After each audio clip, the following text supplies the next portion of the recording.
Welcome to BSR news. Yadadri Bhuvanagiri జిల్లా MLC ఎన్నికల నేపథ్యంలో బీజేపీ ఎమ్మెల్సీ అభ్యర్థి గుజ్జల ప్రేమేందర్ రెడ్డికి మద్దతుగా భువనగిరి ఎంఎన్ఆర్ గార్డెన్లో నిర్వహించిన ఆత్మీయ సమ్మేళనంలో పాల్గొన్న రాజ్యసభ సభ్యుడు కె లక్ష్మణ్. కార్యక్రమంలో పాల్గొన్న బీజేపీ ఎంపీ అభ్యర్థి బూరా నర్సయ్య గౌడ్, పార్టీ నాయకులు. ఈ సందర్భంగా డాక్టర్ కె లక్ష్మణ్ మాట్లాడుతూ, అసాధ్యమైన పనులను సుసాధ్యం చేసిన నాయకుడు మోదీ. మోదీకి సరితూగే వ్యక్తి ఈ దేశంలో లేడు. లాల్ చౌక్ లో రాహుల్ గాంధీ, ప్రియాంక గాంధీ స్వేచ్ఛగా తిరిగేలా చేశారు మోదీ. తూటాలతో ఉండే కాశ్మీర్ నేడు లక్షలాది మంది పర్యాటకుల సందడి నెలకొంది అంటే మోదీ కారణం.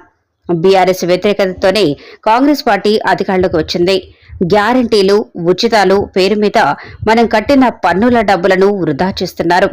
కేసీఆర్ వేల కోట్లు దోచుకొని రేవంత్ రెడ్డికి చిప్ప చేతికి ఇస్తే ఆ చిప్ప పట్టుకుని 16,000 కోట్లు అప్పు తెచ్చిండు. ఢిల్లీకి 2,000 కోట్ల రూపాయలు కప్పం కట్టిన రేవంత్ రెడ్డి ప్రభుత్వం కాళేశ్వరం విద్యుత్ మీద జరిగిన అవినీతిపైన ఎలాంటి చర్యలు తీసుకోలేదు. అమలు కాని హామీలు ఇచ్చి అధికారులకు వచ్చిన కాంగ్రెస్ ప్రభుత్వం రేవంత్ రెడ్డి ఇచ్చిన హామీలను అమలు చేయకుండా వాయిదాలతో కాలం వెళ్లదీస్తోన్నారు.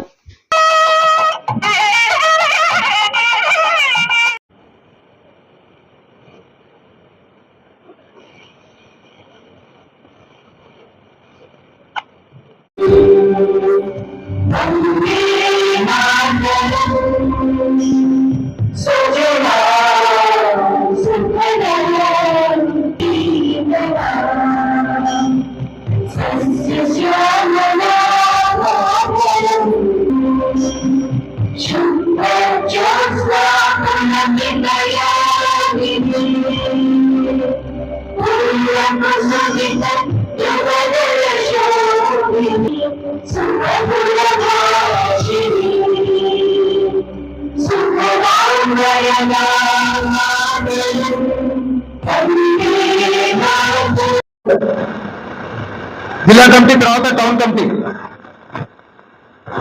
రామచంద్ర అన్న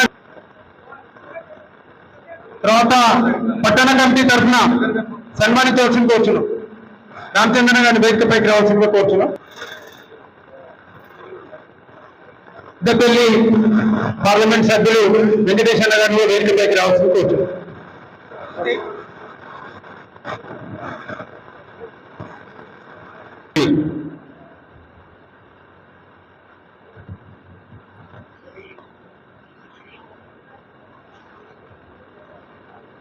కార్యక్రమానికి మనందరికి కూడా ఓటర్లను అభ్యర్థించడం కోసం విచ్చేసినటువంటి గౌరవనీయులు అఖిల భారత ఓబీసీ మోర్చా ఎక్స్ఎమ్మెల్సీ రామచంద్రరావు గారికి,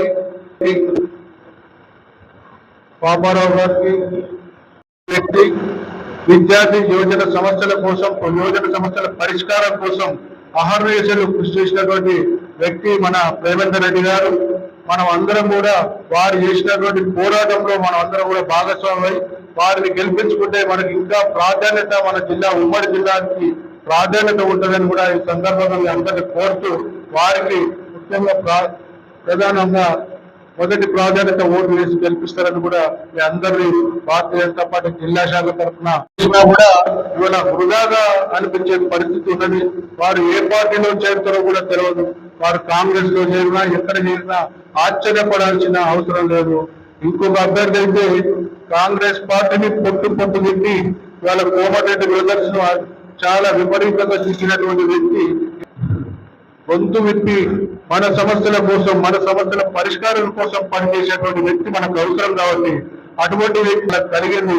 ఇవాళ గొంతు విప్పాలి అంటే కూడా ఇవాళ మన ప్రేమేందర్ రెడ్డి గారు ఇవాళ మనకు అత్యంత అవసరము. ఈ యువకులు, విద్యార్థులు అందరికీ కూడా అవసరం అనేది కూడా ఈ సందర్భంగా మనవి చేస్తా ఉన్నాం. అనేక సంవత్సరాల నుండి వారు నమ్మిన సిద్ధాంతం కోసం 40 సంవత్సరాలు మీకు మనవి చేస్తూ వారికి మొదటి ప్రాధాన్యత ఓటు వేసి ఈ సమస్యల కోసం, యువకులు, నిరుద్యోగుల సమస్యల కోసం పోరాడవలసిందిగా వారి ఓటుతోని మన సమస్యల పరిష్కారం కోసం మనం అందరం కూడా కృషి చేస్తామని ఆశిస్తూ ఈ అవకాశం ఇచ్చిన మీ అందరూ కూడా ధన్యవాదాలు. పార్టీ ఎలక్షన్ కమిటీ, అదేవిధంగా పార్లమెంటరీ బోర్డు సభ్యులైనటువంటి డాక్టర్ లక్ష్మణ్ గారు, మరి జిల్లా అధ్యక్షుడైనటువంటి పాజం భాస్కర్ గారు, పేరు పైన నమస్కరిస్తూ ఇక్కడ విచ్చేసినటువంటి గ్రాడ్యుయేట్ ఓట్ ఎలక్షన్స్ లో ఉన్నటువంటి ఒక ప్రత్యేకించి బీజేపీ అభ్యర్థి ఎందుకు కావాలంటే పట్టభద్రులకు పట్టా ఉంది కానీ భద్రత లేదు. ఆ భద్రత కానీ భరోసా కానీ బరిదగించి కొట్లాడే అవకాశం కేవలం బీజేపీ అభ్యర్థికి ఉంది కాబట్టి ప్రేమేందర్ రెడ్డికి ఓటేసి గెలిపించాలని మీ అందరికీ మనస్ఫూర్తిగా విజ్ఞప్తి చేయడం జరుగుతుంది. ఈరోజు నిరుద్యోగ సమస్య కానీ ప్రైవేట్ కాలేజీ మరియు స్కూళ్ళ సంబంధిత ఫీ రియంబర్స్మెంట్ కానీ అదేవిధంగా సెల్ఫ్ ఎంప్లాయ్మెంట్ ఉన్నటువంటి వాళ్ళకు కానీ జర్నలిస్ట్ సమస్య కానీ డాక్టర్ల సమస్య కానీ లేకుంటే ఉద్యోగస్తుల మన అడ్వకేట్ సమస్య కానీ అంటే పట్టాలు ఉన్నటువంటి ప్రతి ఒక్కళ్ళు భద్రత లేని వాళ్ళకి అందరికీ రిప్రజెంట్ చేసేదే ఎమ్మెల్సీ గ్రాడ్యుయేట్ ఎమ్మెల్సీ. వారికి కేవలం బీజేపీ అభ్యర్థి మాత్రమే ధైర్యంగా కొట్లాడే అవకాశం ఉంది. ఎందుకంటే ఒక శక్తి మోడీ ఉన్నారు, వేరే వాళ్ళకే భయం ఉంటుంది, ప్రభుత్వాన్ని ఎదుర్కోవాల్సి ఉంటే భయం ఉంటుంది. భయం లేకుండా పోరాడే అవకాశం బీజేపీ అభ్యర్థికే ఉంటుంది. కాబట్టి మీరందరూ తప్పక ఓటు వేయాలని, మన ఏదైతే ఉందో పార్లమెంట్ ఎన్నికల్లో మన భువనగిరిలో 76 ఆల్మోస్ట్ 77% వేసి ఒక రికార్డ్ సృష్టించాం. మొత్తం పార్లమెంట్ లో ఉన్నటువంటి ఒక్క ఇబ్రాహీంపట్నం తప్పితే దాదాపు అన్ని అసెంబ్లీ సెగ్మెంట్లు ఈ యొక్క ఎమ్మెల్సీ ఎన్నికల్లో ఉంటాయి. అదే స్ఫూర్తితోని ఎమ్మెల్సీ అభ్యర్థి ప్రేమేందర్ రెడ్డి గారికి వేసి గెలిపించాల్సిందిగా మనస్ఫూర్తిగా కోరుకుంటూ ఈ అవకాశం ఇచ్చినందుకు ధన్యవాదాలు తెలియజేస్తున్నా. భారత్ మాతాకి థ్యాంక్ యూ. అసత్యాలు ప్రచారం చేయడంలో గ్లోబల్స్ ను మించినటువంటి ప్రచారకర్త ఎవడని ఉన్నాడంటే కాంగ్రెస్ పార్టీకి రేవంత్ రెడ్డి అనే విషయాన్ని మనందరూ కూడా గుర్తుపెట్టుకోవాలి. ఆయన ఇచ్చినటువంటి వాగ్దానాలు, రైతులకు ఇచ్చింది, మిగతా విషయాలు ఏవి కూడా నెరవేరేటువంటి పరిస్థితులు లేవు. ముఖ్యంగా నిరుద్యోగ యువకులకు ఇచ్చినటువంటి విషయంలో ఆయన వెంటనే జాబ్ క్యాలెండర్ వేస్తున్నాడు 100 రోజులల్లా. నేను అనుకుంటా కామారెడ్డి డిక్లరేషన్ అనుకుంటుంది. కామారెడ్డి డిక్లరేషన్ లో యువతకు డిక్లరేషన్ పెట్టేసి ఆయన 100 రోజులలో జాబ్ క్యాలెండర్ ని అనౌన్స్ చేస్తున్నాడు. ముయగా డిఎస్సి చేస్తానన్నాడు. రకరకాల విన్యాసాలు చేసినాడు. అదే రకంగా ప్రభుత్వ ఉద్యోగులకు నెల ఫస్ట్ వీక్లనే జీతాలు ఇస్తున్నాడు. కానీ ఇప్పటి వరకు ఫస్ట్ వీక్లు వస్తున్నాయో లేవో మనకైతే తెలియదు, కానీ ఉద్యోగస్తులే చెప్పాలి వాళ్ళకి ఏమాత్రం న్యాయం జరుగుతున్నది అనేటువంటి విషయం. ఈ రకంగా ఎన్ని చెప్పినాడో ఇప్పుడు మళ్ళీ ఆగస్టు డెడ్ లైన్ పెట్టినాడు. అంటే ఆయన ఇష్టానుసారంగా అబద్ధాలని చెప్పుకుంటూ ముందలు పోతా ఉన్నాడు. నిరుద్యోగులకు కొచ్చుటోపు పెట్టిండు. ఇలా ఖజానా లేదని చెప్పేసేటువంటి ఆలోచన వస్తా ఉంది. సన్న ఓట్లకు 500 ఇస్తా, దొడ్డోడ్లకు ఇయ్యనని చెప్పేసి ఒక ప్రచారం స్టార్ట్ చేసినారు. 15,000 రైతులకు రుణం ఇస్తానని చెప్పేసి 6,000కే క్లోజ్ చేస్తా ఉన్నాడు. అంటే ఏది చెప్పినా అబద్ధాలు చెప్తా ఉన్నాడు. అది నోరా, తాటిమట్ట, నాలుక కాదనేటువంటి విషయం ఆయనకే తెలియాల్సినటువంటి అవసరం ఉంది.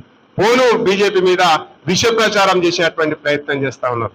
కాబట్టి మనం ఈ యొక్క దక్షిణ తెలంగాణలో ఇవాళ ఈ ఎన్నిక ఏదైతుందో మనకు ప్రతిష్టాత్మకమైనటువంటి ఎన్నిక. దక్షిణ తెలంగాణ మేము గెలుస్తామని చెప్పేసి వాళ్ళు విర్రవీగుతా ఉన్నారు. రిజల్ట్ వచ్చిన తర్వాత తెలుస్తుంది దక్షిణ తెలంగాణ ఎవరు గెలుస్తారు అనేటువంటి విషయం. కానీ దక్షిణ తెలంగాణలో భారతీయ జనతా పార్టీకి ఇది ఒక పరీక్ష. మనం గెలవాల్సినటువంటి అవసరం ఉంది.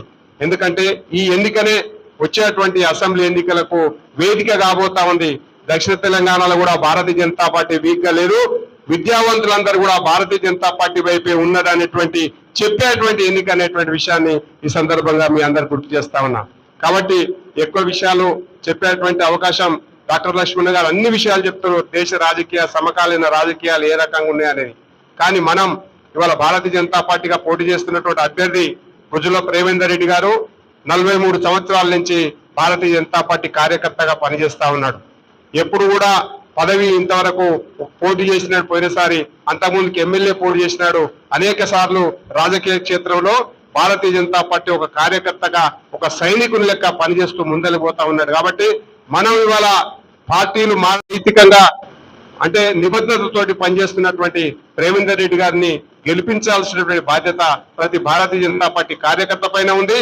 అదే రకంగా ఇక్కడ ఎవరైతే విద్యావంతులు ఉన్నారో వాళ్ళందరూ కూడా నైతికత మీద, పార్టీలు మారేటువంటి విషయాల మీద ఒక సమగ్రమైనటువంటి నిర్ణయాన్ని తీసుకునేటువంటి ఒక అవకాశం ఇవాళ దక్షిణ తెలంగాణకు వచ్చింది. కాబట్టి సిద్ధాంతాలు ఇవన్నిట్లలో ఎవరు నికార్సుగా ఉంటారు, ఎవరు సిద్ధాంత నిబద్ధతతో ఉంటారు అనేటువంటి విషయంలో బేరేజ్ వేసుకొని ఓటు వేయాలని చెప్పేసి రేవంత్ రెడ్డి గారిని గెలిపించాలని చెప్పేసి మిమ్మల్ని అందరినీ కూడా కోరుతూ ఈ అవకాశం.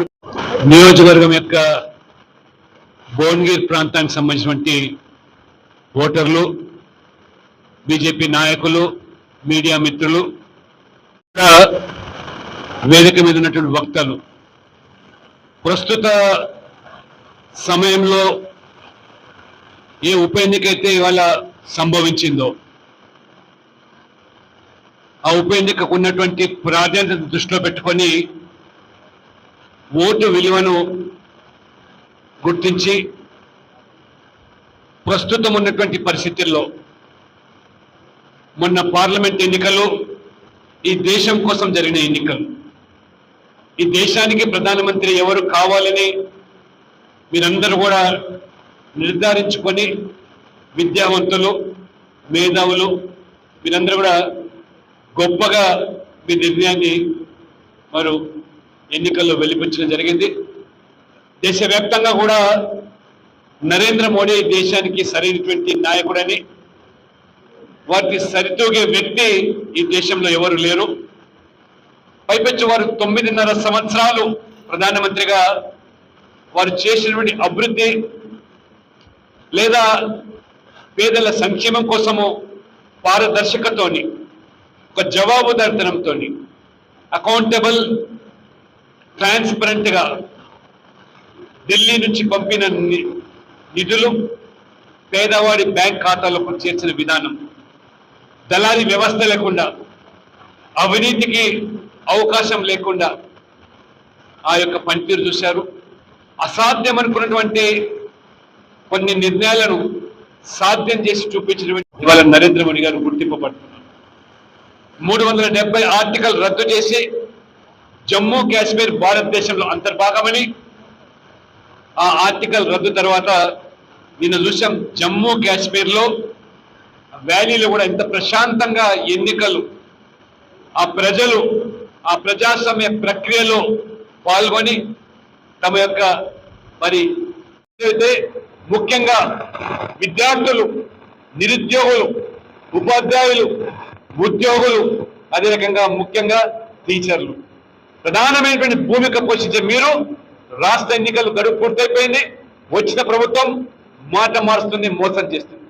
జరుగుతున్నది ఇప్పుడు ఉప ఎన్నిక కాబట్టి, ఎమ్మెల్సీ పట్టభద్రుల ఎన్నిక కాబట్టి మీకు నిజంగా ప్రశ్నించే గొంతు, ఈ ప్రభుత్వం ఇచ్చిన హామీలు అమలు కావాలన్నా లేదా ఏ రకంగా మాట తప్పితే నిలదీసే పార్టీ అండగా ఉండాలన్నా అది బీజేపీ ఎమ్మెల్సీ, బీజేపీ పార్టీ అండగా ఉంటేనే అది సాధ్యమనే విషయాన్ని మీరు గుర్తుపెట్టుకోవాలి. మీరు చూశారు బీఆర్ఎస్ ప్రభుత్వం, కేసీఆర్ ప్రభుత్వం నిరుద్యోగులను ఏ రకంగా మోసం చేసి పేపర్ లీకేజీల విషయంలో కానివ్వండి, సకాలంలో ప్రకటించిన దాంట్లో అనేకమైనటువంటి లొసుగులు, లోపాలు ఇవన్నీ చూసిన తర్వాత ఏ రకంగా వేలాది మంది నిరుద్యోగ యువకులు వాళ్ళ పొట్టపట్టి, ఏ రకంగా పబ్లిక్ సర్వీస్ కమిషన్ కూడా ఏ రకంగా ఆ రోజు అవినీతికి పాల్పడ్డారో, ఆ ప్రశ్నాపత్ర లీకేజీ వల్ల కొన్ని వేల కుటుంబాలు ఏ రకంగా మరి మోసపోయాయో దానికి వ్యతిరేకంగా పోరాటం చేసింది ఎవరు? మీరు ఆలోచన చేయండి. ఇవాళ కాపాడాల్సిన బాధ్యత ఉన్నది. ఫీ రియంబర్స్మెంట్ కోసం ఇవాళ మరి బకాయిలు మీరు చెల్లించాలంటే మీకు ఆ ప్రశ్నించే గొంతుగా ఇవాళ కౌన్సిల్ అవసరం కాబట్టి బీజేపీని గెలిపించారు. అదేవిధంగా ఇవాళ డాక్టర్స్ ఇంతకుముందు చెప్పారు, ఇవాళ ఆరోగ్యశ్రీ పేరు మీద ఏ రకంగా ఇవాళ సామాన్యునికి మీరు ఆ రోజు ఆరోగ్య భద్రత పేరు మీద ఆరోగ్యశ్రీ ప్రవేశపెడితే ప్రైవేటు అనేకమైనటువంటి ఇవాళ వైద్యశాలలు ఇవాళ ఏ రకంగా ఇవాళ ప్రభుత్వం బకాయిలు చెల్లించకపోవడం వల్ల వారి వాళ్ళ కనీసం పేదవాళ్ళు ఇప్పుడు మోదీ గారు వచ్చిన తర్వాత మన make in India, made in India లేదా స్టాండప్ ఇండియా కింద ప్రతి బ్యాంకు విధిగా యువకులకు, మహిళలకు, ఎస్సీ, ఎస్టీ, బీసీలకు లోన్లు ఇవ్వాలి. ఆ రకంగా స్టార్ట్అప్ ఇవాళ దేశం ఇవాళ ప్రపంచంలోనే ఇవాళ 3వ స్థానంలో స్టార్ట్అప్స్ ఇండియా అంటే 1,00,000 పైన ఇవాళ స్టార్ట్అప్స్ ఇండియా ప్రారంభించి ఎన్ని లక్షల మందికి ఉపాధి ఉద్యోగాలు కల్పించారో కంపెనీ ప్రారంభిస్తే ఎంతమందికి ఉద్యోగాలు వచ్చాయి, ఎంతమంది ఉపాధి వచ్చింది, ఎంతమంది వాళ్ళ పారిశ్రామిక వేదికగా తయారైనారో మీరందరూ ఒకసారి ఆలోచించండి. ఈ యూపీఏ ప్రభుత్వంలో కాంగ్రెస్ స్థానంలో యూనికాన్ స్థాపించిన దాంట్లో భారతదేశం ఉందంటే ఇది నరేంద్ర మోడీ గారి యొక్క ముందు చూపు కాలాలు. నరేంద్ర మోడీ గారు ఇంతకుముందు చెప్పినట్టుగా he doesn't want any youth of this country to become a job seeker, rather he would have been job creator అని చెప్పి పదే వారు చెప్తున్నారు. నరేంద్ర మోడీ గారు he never thinks of next general elections. Vote bank రాజకీయాలు కాదు, కులం పేరు మీదనో మతం పేరు మీదనో వర్గం పేరు మీద ఓటు బ్యాంక్ కోసం పడే వ్యక్తి కాదు Narendra Modi. he never thinks of next general elections, he always thinks of next generations అని చెప్పి వారు ఇవాళ ప్రపంచంలో ఒకసారి మీరు మేధావులు ఆలోచించండి. 2014 పూర్వం భారతదేశం పరిస్థితి ఈ ప్రపంచంలో ఏమిటి, 2014 తర్వాత మోదీ నాయకత్వంలో ఇవాళ ప్రపంచంలో భారతదేశం యొక్క పరిస్థితి ఏమిటి, భారతీయుల పట్ల ఉన్నటువంటి ఆలోచన విధానం ఏంటి ఒక్కసారి మీరు గమనిస్తే, ప్రధానమంత్రి హోదాలో నరేంద్ర మోడీ గారు విదేశాల్లో పర్యటిస్తే ఏ రకంగా వేల లక్షల మంది వాళ్ళ బ్రహ్మానందం పట్టణారు. ఆ దేశ అధినేతలు సోకాలు ఇవాళ సూపర్ పవర్ గా ఉండేటువంటి దేశాలు ఉచితంగా ఒక్కసారి కాదు 2 సార్లు కాదు 3 సార్లు వ్యాక్సిన్ డోస్ ఇచ్చిన దేశం ఈ ప్రపంచంలో ఏది ఉన్నదంటే అది భారతదేశం మాత్రమే అని గర్వంగా చెప్తున్నాను. 110 దేశాలకు ఉచితంగా వ్యాక్సిన్ ఇచ్చినటువంటి దేశం భారతదేశం. అంతకు ముందు మనకు పోలియో వ్యాక్సిన్ కావాలంటే ఏ రకంగా దశాబ్దాలు పట్టింది. ఇవాళ మనం తయారు చేసిన వ్యాక్సిన్ విదేశాల్లో ఏ రకంగా 110 దేశాలు మరి ఏ రకంగా క్యూలో నిలబడి మన వ్యాక్సిన్ కోసం ఎదురు చూశారు. ఇదే రాహుల్ గాంధీ అన్నారు అది మోడీ వ్యాక్సిన్, ఇంత తొందరగా తయారు చేస్తే నమ్మకం లేదు, దాంట్లో ఏమాత్రం కూడా పనికిరాని వ్యాక్సిన్ అని చెప్పినటువంటి రాహుల్ గాంధీ అందరికంటే ముందు వెళ్ళి తొడిదారిన ఒకసారి కాదు 2 సార్లు కాదు 3 సార్లు వ్యాక్సిన్ ఉచితంగా తీసుకొని బతికి బట్టగట్టినటువంటి రాహుల్ గాంధీ ఇవాళ ముఖం చెల్లక ఇవాళ నరేంద్ర మోడీ వ్యాక్సిన్ అని చెప్పలేకపోతున్నాం. దయచేసి మీరు ఆలోచన చేయండి. మీరందరూ కూడా వ్యక్తులు కాబట్టి ఈ దేశ ప్రతిష్ట ఏ రకంగా పెరుగుతూ ఉంది. ఒక దూరదృష్టితో వహించిన వ్యక్తి కాబట్టి మోదీ గారు ఈజ్ ఎ విజనరీ లీడర్ కాబట్టే రేపు 3వసారి ప్రధానమంత్రి అయిన తర్వాత 5 సంవత్సరాల కోసం ప్రణాళిక రూపొందించాడు. ఫస్ట్ 100 days లోనే ఒక చరిత్ర సృష్టించేటువంటి నిర్ణయాలు ఈ దేశం యొక్క హితం కోసం, యూనిఫామ్ సివిల్ కోడ్ కానివ్వండి లేదా పాకిస్తాన్ ఆక్యుపైడ్ కాశ్మీర్ లాంటి ప్రదేశాలను భారతదేశంలో తీసుకురావడానికి ఏ రకమైనటువంటి యాక్షన్ ప్లాన్ తో ముందుకు వెళ్తున్నారో దయచేసి మీరు ఆలోచన చేయండి. అందుకనే ఇవాళ మరి మోదీ గారి నాయకత్వంలో దేశంలో ఇవాళ బాగుపడుతున్నటువంటి విషయాన్ని ప్రజలు గమనిస్తున్నారు. కాబట్టి విద్యా సంస్థల్లో కూడా ఇంతకుముందు చెప్పాను ఏ రకంగా ఈ 10 ఏళ్లలోనే మోదీ గారి నేతృత్వంలో 7 IITలు 7 కొత్తగా IIMలు 17 ఎయిమ్స్ మన బీబీ నగర్ లో కూడా ఏ రకంగా ఆనాడు పూర నర్సే గాని బీజేపీ ప్రోత్బలంతో మోదీ గారు బీబీ నగర్ లో ఎయిమ్స్ ఇచ్చాడు. ఈ రకంగా 390 కొత్త యూనివర్సిటీస్, జిల్లాకొక హాస్పిటల్, జిల్లాకొక మెడికల్ కాలేజ్, ఇవాళ 1,00,000 మెడికల్ సీట్స్ ఇవాళ. ఈ రకంగా మోడీ ఎడ్యుకేషన్ రంగంలో కానీ న్యూ ఎడ్యుకేషన్ పాలసీ ద్వారా మన సంస్కృతి సంప్రదాయాలకు అనుగుణంగా ఈ రోజు ప్రాంతీయ భాషల్లో కూడా విద్యను ఏ రకంగా బలోపేతం చేస్తున్నాడో ఆ విధి అభివృద్ధి ముందుకు కొనసాగాలన్నా ఆ వేగం ఇంకా ముందుకు జరగాలన్నా ఏ రకంగా దేశంలో బీజేపీ ప్రభుత్వం ఏర్పడుతుందో భవిష్యత్తులో కూడా తెలంగాణలో బీజేపీ ఆవశ్యకతను ప్రజలు గుర్తించారు కాబట్టి పార్లమెంట్ ఎన్నికల్లో 10కి తక్కువ కాకుండా ఎంపీలను గెలిపిస్తున్నటువంటి మీరు రేపు ఎమ్మెల్సీ అభ్యర్థిగా ప్రేమేందర్ రెడ్డిని గెలిపించినట్లయితే వాళ్ళ ఖచ్చితంగా ప్రేమేందర్ రెడ్డి గారు ఈ యొక్క 3 జిల్లాల్లో కావాల్సిన విద్యా సంస్థలు నెలకొల్పడానికి ఇవాళ ఐఐటీలే కాదు నిరుద్యోగ యువత ఉపాధ్యాయులు ఉద్యోగులు అందరూ కూడా కలిసికట్టుగా ఈ ఎన్నికల్లో బీజేపీని గెలిపించి ఆ 2 పార్టీలకు బుద్ధి చెప్పి ఈ తెలంగాణలో మంచి భవిష్యత్తు నిర్మాణం కోసం కూడా మీరు ఆలోచన చేస్తారని కోరుకుంటూ ఖమ్మం, నల్గొండ, వరంగల్ ఒకసారి మీరు టీచర్స్ ఎమ్మెల్సీగా ఏదైతే గెలిపించారో ఏ రకంగా వారు మీకు అండగా ఉన్నారు. మీరు అదే రకంగా పట్టభద్ర నియోజకవర్గం నుంచి కూడా గెలిపించినట్లయితే మరి ఈ యొక్క ప్రాంత అభివృద్ధి కోసం ఈ రాష్ట్ర అభివృద్ధి కోసం కూడా దోహదపడే వ్యక్తి కాబట్టి మీరందరూ కూడా పూర్తిగా వారికి సమర్పించి ఫస్ట్ ప్రిఫరెన్షియల్ ఓట్ మీరు ప్రేమేందర్ రెడ్డికి 1 అంకెతో వేసి గెలిపిస్తారని చెప్పి కోరుకుంటూ ఈ అవకాశం ఇచ్చి మీ అందరూ కూడా ధన్యవాదాలు చెప్తూ సెలవు తీసుకుంటాను. భారత్ మాతాకి